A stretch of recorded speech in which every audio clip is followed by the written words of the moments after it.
kind of starting a little bit of a different career for you, and Right. you're on the other side of the mic. What are you expecting out of this experience?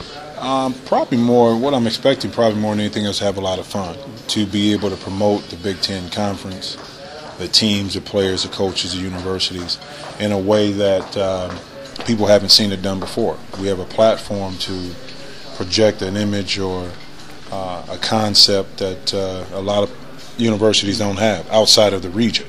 So we have the ability to do that. How did you get involved with this? How did that all come about?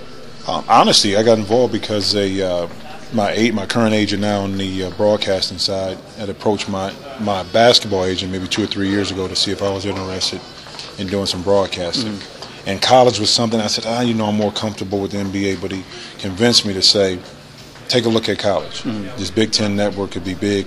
It's in your backyard. You played in it. You know it. Take a look at it. And once I came in and sat down and met with Tim and met with the guys over in Lee, over at Leon, over at the network, it was just a natural fit. Mm-hmm. And from then it just kind of just took off. In the back of your mind as you were playing, was this something you wanted to do eventually? I always did. When I was playing, I used to do some stints on TNT, ESPN, had my own radio talk show, had a TV show as well in Dallas. So I always wanted to someday get into it, mm-hmm. Talk about basketball, be a part of it. And it just, kind of just fell in my lap.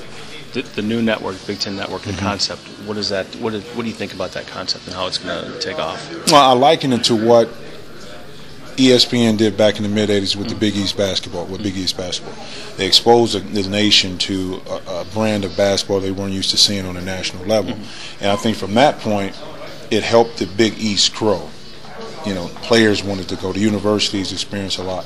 So the Big Ten Network has the same kind of audience. Now we're covering a broad base now, not just basketball, but all the sports. Mm-hmm. So from a recruiting standpoint of students and athletes, we have a marketing tool that a lot of conferences don't have. Working on the studio show with Gene Cady and Doyle, what does that mean? What are you looking for with that experience? Well, with Doyle, it's going to be a lot of fun because this kid is just hilarious. He got great one-liners, and he's a fun guy, energetic. Mm-hmm. And Coach Cady, interesting. Coach Cady gives you that stern look, that face, but his personality away from basketball is great. And then Dave Repson, the actual anchor, the one that's going to lead the team, is great. So we're looking to have a lot of fun with it. Having played against Coach Cady and now sitting next to him on a studio show, what do you expect that to be like? It's going to be interesting because he probably has to take off his coaching mode, and I have to take off my player mode. I can't be biased to Ohio State, of course.